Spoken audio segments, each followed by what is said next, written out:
Hi, so this is like my third take for this, and I've kept failing at the beginning, but basically, I'm here to discuss my thoughts for Squid Game. First, wanted to give an update to my followers. I got like a job that is lovely, so I would say that I just uploading 3 times a week is no longer going to be sustainable for me as the hours are not full time, but they are not that much further from it.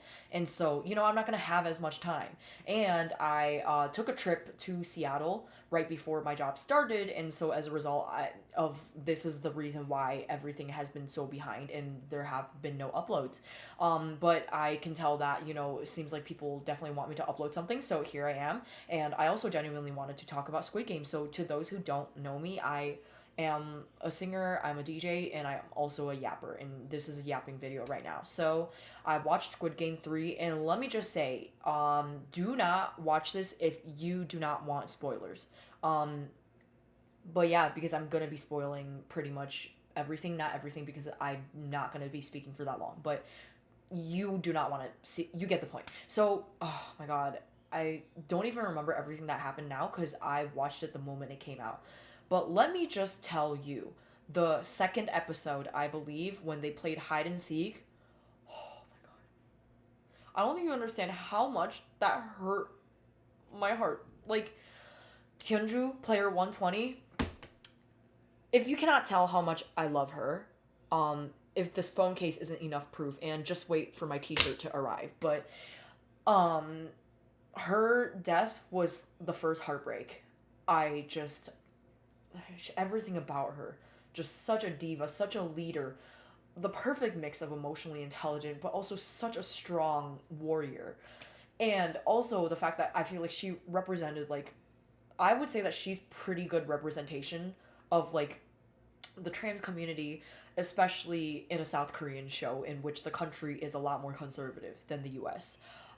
And I just feel like I love how they didn't put her like make a huge deal about her being a trans woman, and in fact just wanted to emphasize this is who she is as a person. And so I love that about, her. But the thing is, I'm not trans, right? So, like, I cannot completely speak on what it is like, but I feel like I've heard a lot of people saying that they do enjoy it. But obviously, I'm not the expert, but I just wanted to say that I do appreciate that they didn't, like, put her in, like, that, oh, yeah, she's a trans character box and only care about that and only emphasize that for the whole show, you know? But yeah, her death, Myung-gi, player 333, you can go eat shit. The people who defend him, oh my god, I'm swearing so much. I need to tone it down because I don't want to get demonetized. So my dad is listening to his podcast, sorry. But the way that he just like had to murder every single person that we appreciate. Like, can you tone it down a bit? And the people defending him going like it's cuz he's hot. No, the moment Junhee died, like he then decided, like he changed after. No, he's been a hungry for money HOE this entire time. You just did not notice. But the people defending him, I just cannot get along with you because why would you defend him? Like, genuinely, he has not done anything redeemable this entire season. Like, anytime he's talked to Junhee or like tried to, like help her, it's always because he wanted the money from her. And like, yeah, because otherwise, why would you have ghosted her, right? So there's that. And then also, oh shoot, her name is, oh, Gyumja. I'm not Korean, by the way, so I'm sorry if I'm butchering the pronunciations. And then her son Yonsik, um, that hurt so much too. And like, I also got pretty mad when people were like, "Yeah, she killed her own son." You don't. I don't think you understand like the nuances of this whole thing.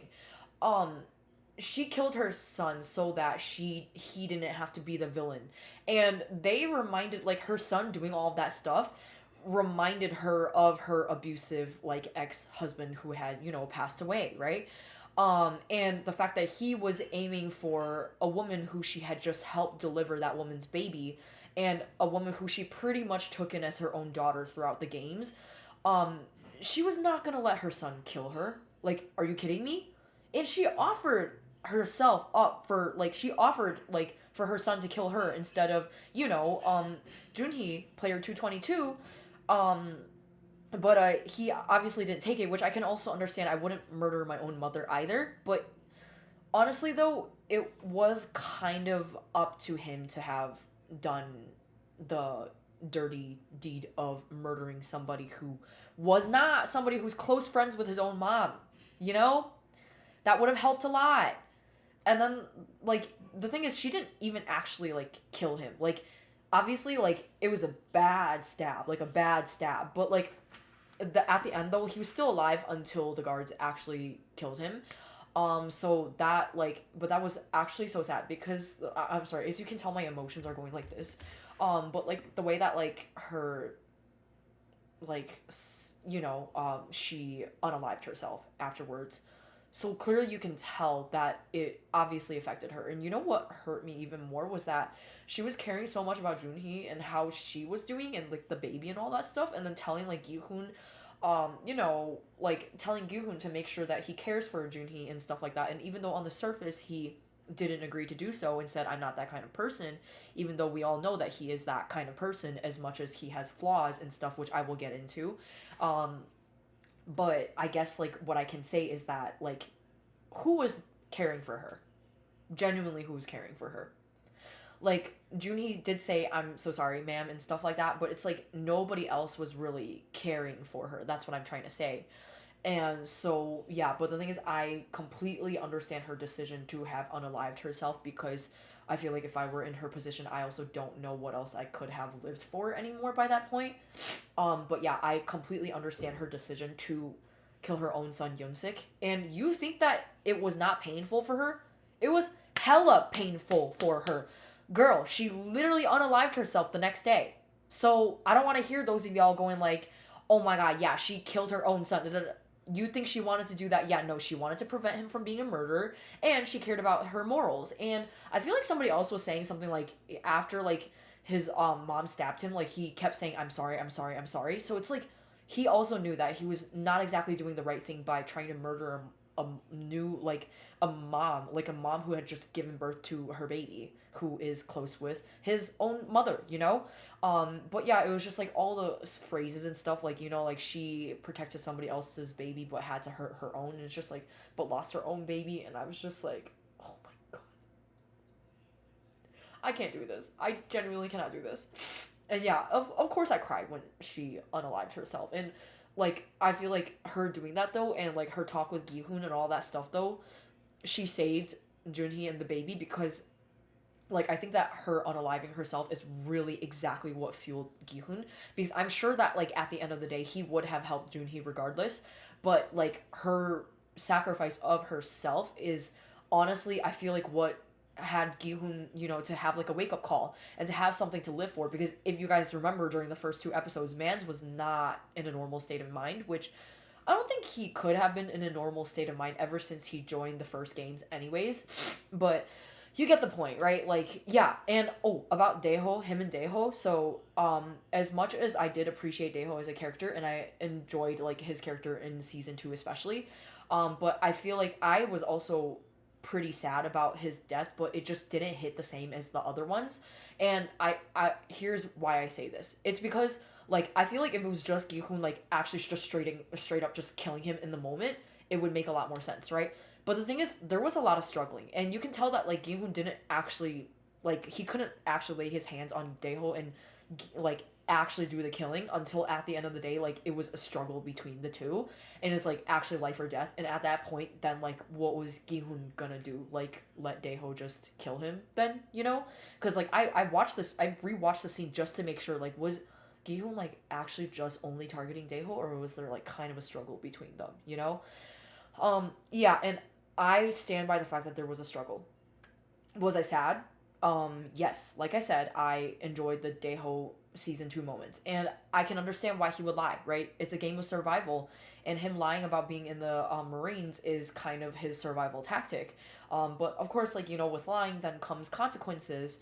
And I guess, like, that just kind of had to be a consequence, as sad as it is. And, you know, a lot of people did end up dying because of his decision. And the thing is, I completely, like, understand why he would have felt like scared to return, because like who wouldn't be scared, right?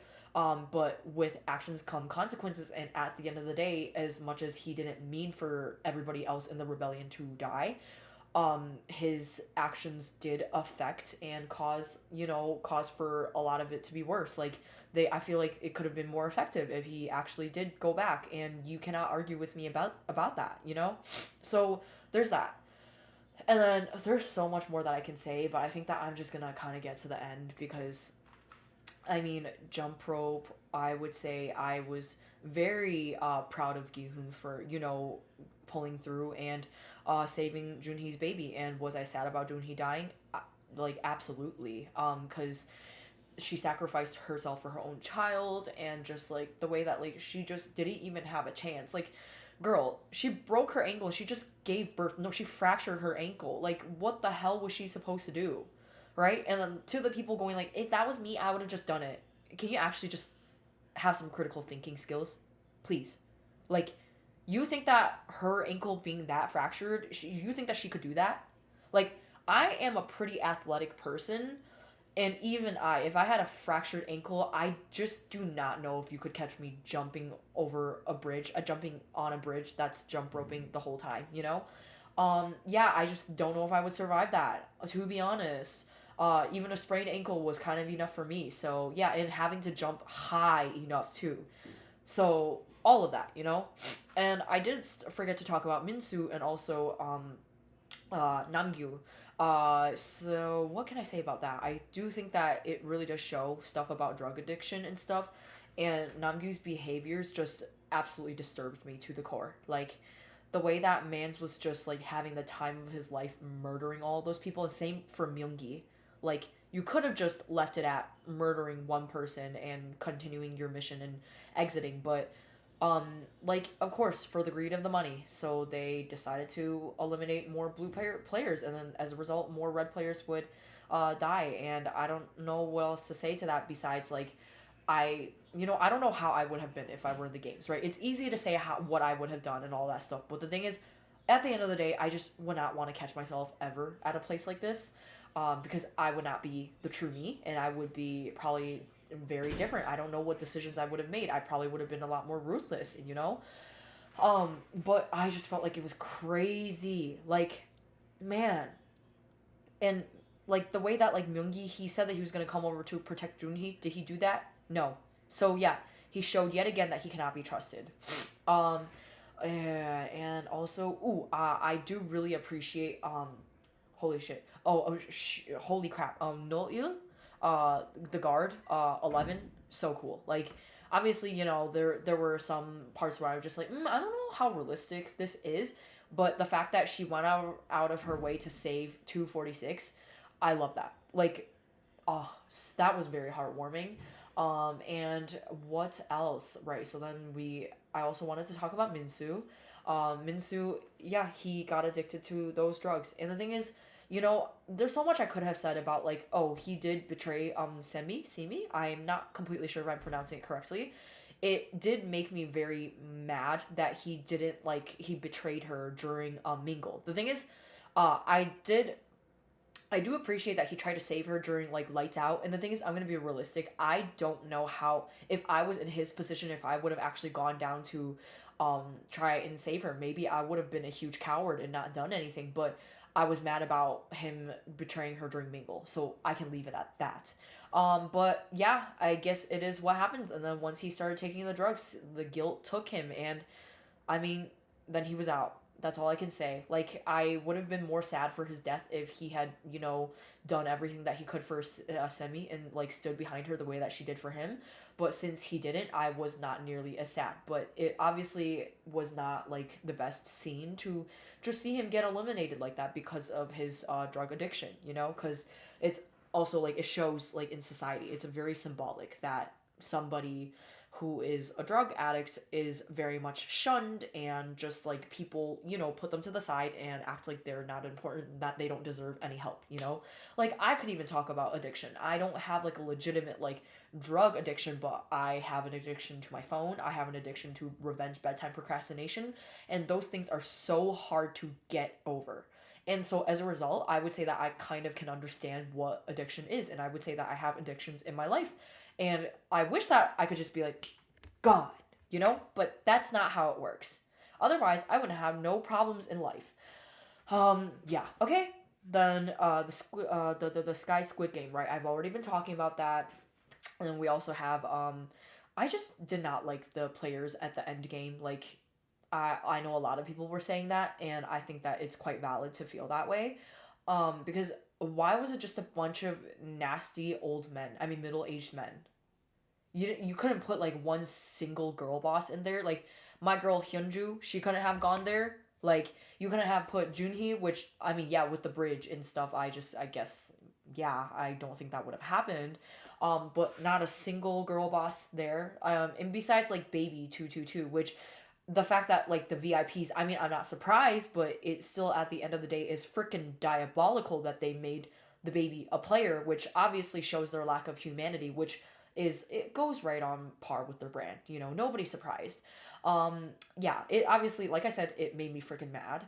And what else can I say? I did feel bad for Mr. Lunchbox, and if I don't know if anybody else noticed, but Mr. Lunchbox, aka Player 39, after Hyunju tackled like two men in a row, girl boss Slay, Queen, she was the when she was like wiping the blood on her like face or something like that, and then he looked over and he was on the red team, right? She's on the blue team. Logically he would try to murder her, but after seeing her just kill two on the red team, Mans was like, I'm out of here, and try to find an easier target, which obviously he did because otherwise he wouldn't have made it to Sky Squid Game. So yes, yeah, and the thing is, like, I'm sorry, my thought process is all over the place, and I could talk more about like the bridge one. And I think what I can say is that I think it was 96. I'm actually not completely sure. But the man who started pushing people like the moment like they were getting across, and like I felt so sad for player 300 whatever, because like he was so excited to have gotten across the bridge, and then this man was like, hey, you got this, you got this, pushes him down. Oh my god. And also 203 when the woman wanted to go back for a break, and then he also kicks her right off, which I also am a huge hater of 203 also. But yeah, like the way that like these people are just doing all that, like can you just complete your mission and go? Like god dang, like I feel like karma will come back to you. Like I get that these games are for the money and that like you're supposed to be ruthless, and like I mean at the end of the day there shouldn't be too many survivors for you to have some money, but like dang, like I don't know, like just go through the games like the way that you can, and maybe like leave the rest alone. Like I don't know, but then again, I'm not in their position, so I couldn't say that. Like I couldn't say how I actually would act. And now I should actually get to Sky Squid Game. Yeah, I wish that Gi-hun and Myung-gi during their part they pressed the button, because a lot of things could have changed.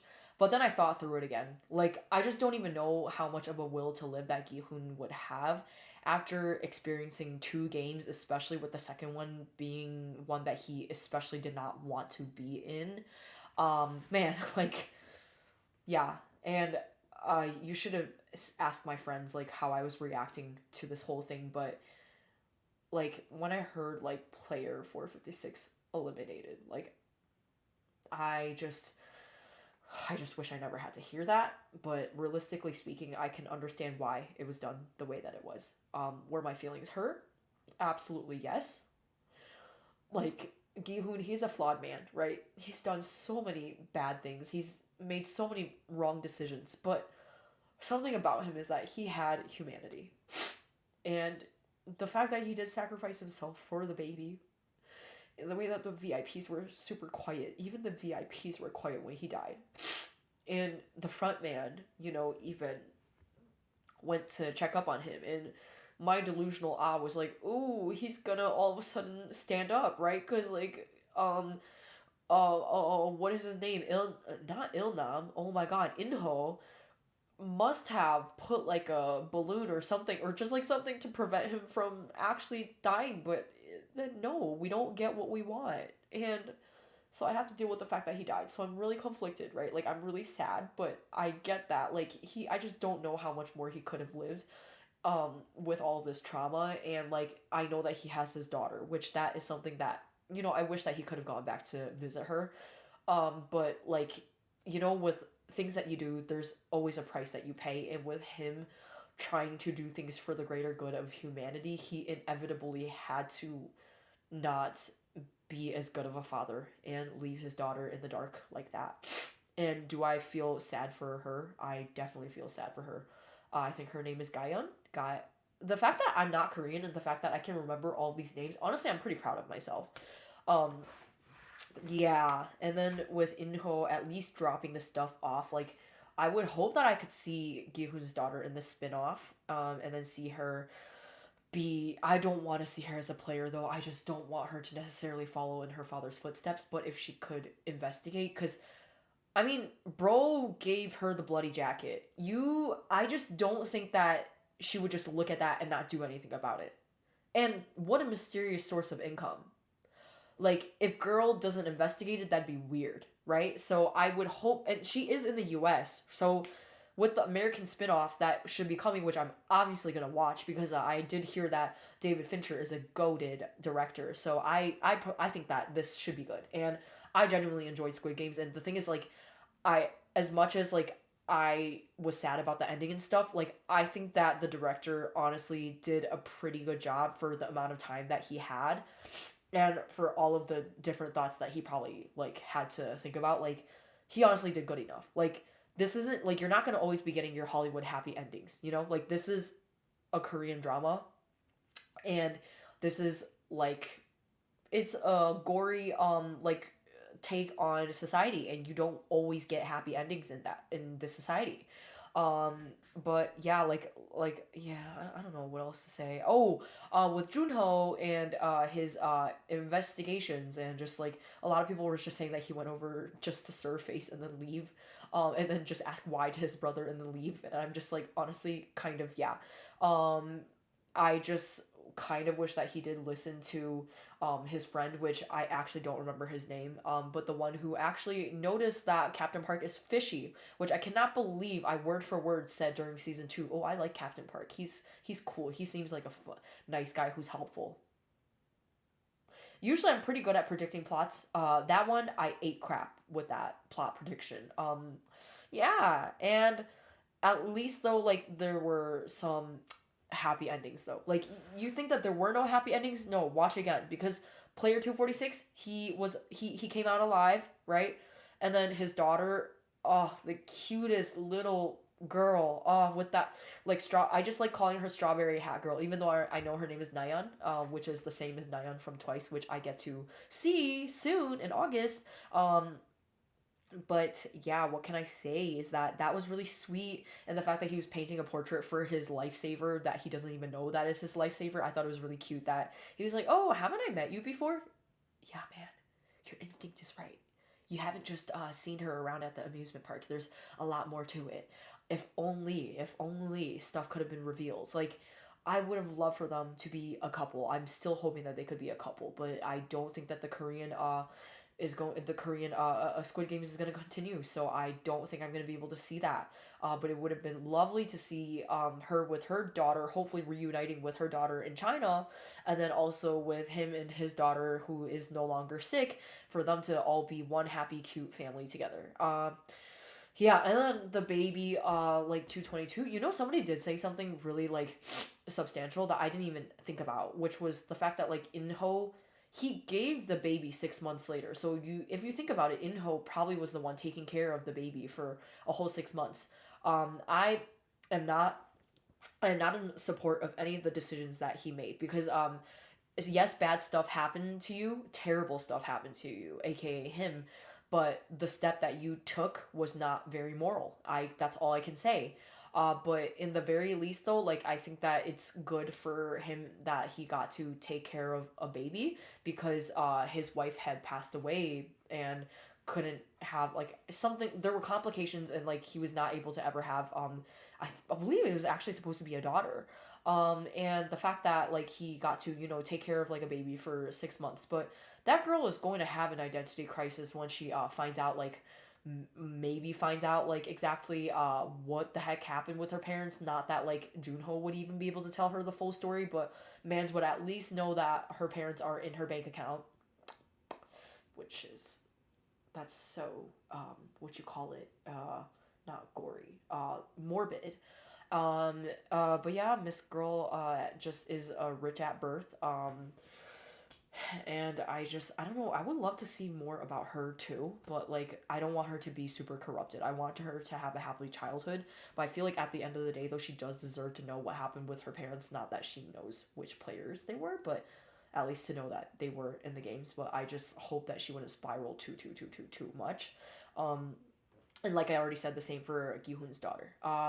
And yeah, and I was definitely surprised to see Kate Blanchett, however you pronounce that, at the end, and I'm gonna assume that she is going to be in the American spin-off, which I'm very excited to see. Which if they didn't already start filming, if you want to cast somebody, I'm right here.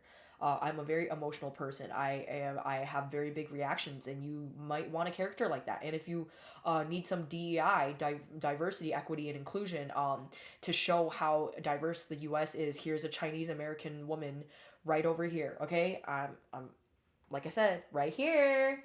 I would love to be an actress. Yeah, okay. I think I've been yapping for a whole 26 minutes. I just don't even know who would listen to this whole video, but I'm gonna upload it. So thank you so much for listening to my take on Squid Game 3. Check out my biceps. Dang, look at my gains. Yeah, you thought I was just a DJ and a singer. I am also a martial artist. I've been practicing backflips, round off backflips, front flips, stuff that I haven't been doing in some time. But really need to end the video. Okay? Bye, guys. Thank you, Shelleys and new people.